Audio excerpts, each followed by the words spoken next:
नमस्ते विद्यार्थियों, डॉक्टर कीर्ति की हिंदी की दुनिया में आपका स्वागत है। आज मैं आपके लिए एक नया विषय कला अभिव्यक्ति का माध्यम में यह लेकर आई हूँ, जिसे पठनीय के अंतर्गत रखा गया है। आइए आज हम इसको देखते हैं कैसे लिख सकते हैं। कला जब कला के लिए होती है तो उसका कोई प्रभाव नहीं होता। कला का कर्म एक व्यक्तित्व बनना होता है। जिंदगी से जुड़ा हर पक्ष इससे जाहिर होता है, यानी दिखता है। संगीत कला, ललित कला, साहित्य, मूर्तिकला, चित्रकला आदि कई माध्यम हैं जिन्हें हम कला कह सकते हैं। भावनाओं को अपनी कला के माध्यम से प्रकट करना एक कुशल कलाकार की पहचान होती है। विद्यार्थियों, मेरे इस चैनल को लाइक कीजिए, सब्सक्राइब कीजिए, हो सके तो अपने फ्रेंड्स के साथ में शेयर भी ज़रूर कीजिए। हमारे देश की संस्कृति, कला एवं विभिन्न प्रकार की सांस्कृतिक विरासतें समय के साथ लुप्त होती जा रही है। लुप्त होना यानी खोना, होती जा रही है। उन्हें भी अभिव्यक्त करने, संवारने की आवश्यकता है, जिससे हम इसे अगली पीढ़ियों तक पहुंचा सकें।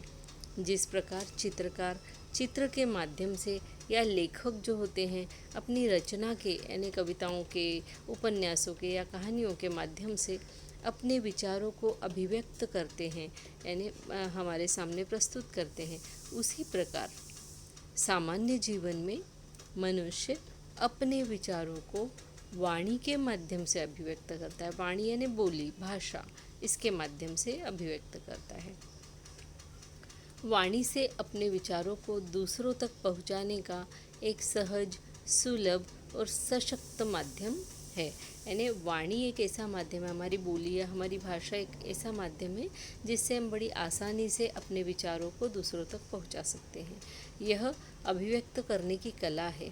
चेहरे के भावों से शब्दों के चयन, आवाज़ का उतार चढ़ाव, आँखों की भाषा आदि अभिव्यक्ति के लिए महत्वपूर्ण स्थान रखते हैं।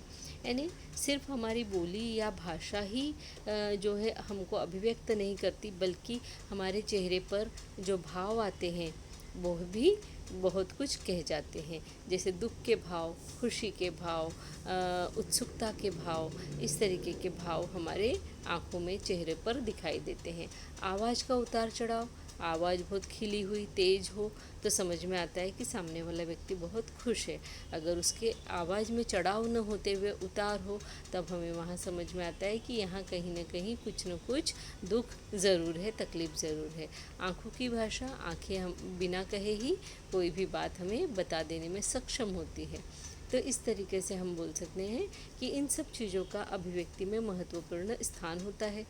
इसीलिए कहा जा सकता है कि किसी भी कला को अभिव्यक्त करने के लिए भी कला होनी चाहिए। यानी हर कोई व्यक्ति जो है रचनाएं नहीं कर सकता, कविताएं नहीं लिख सकता, कहानी नहीं लिख सकता, निबंध, उपन्यास नहीं लिख सकता। हर व्यक्ति आर्ट में जो है पूरी तरीके से निपुण नहीं होता। हर कला हर किसी को नहीं आती, और इसीलिए कहा जाता है कि कला अभिव्यक्ति का माध्यम है। आप उसके द्वारा अपने आप को अभिव्यक्त कर सकते हैं। तो विद्यार्थियों, आपको ये टॉपिक कैसा लगा कमेंट बॉक्स में लिखकर ज़रूर बताइए। मेरे इस चैनल को लाइक कीजिए, सब्सक्राइब कीजिए, हो सके तो अपने फ्रेंड्स के साथ में शेयर भी ज़रूर कीजिए, क्योंकि मिल बांट कर पढ़ने से ज्ञान बढ़ता है, कभी भी कम नहीं होता। इस बात को हमेशा ध्यान में रखिए। इसी के साथ में धन्यवाद, नमस्ते।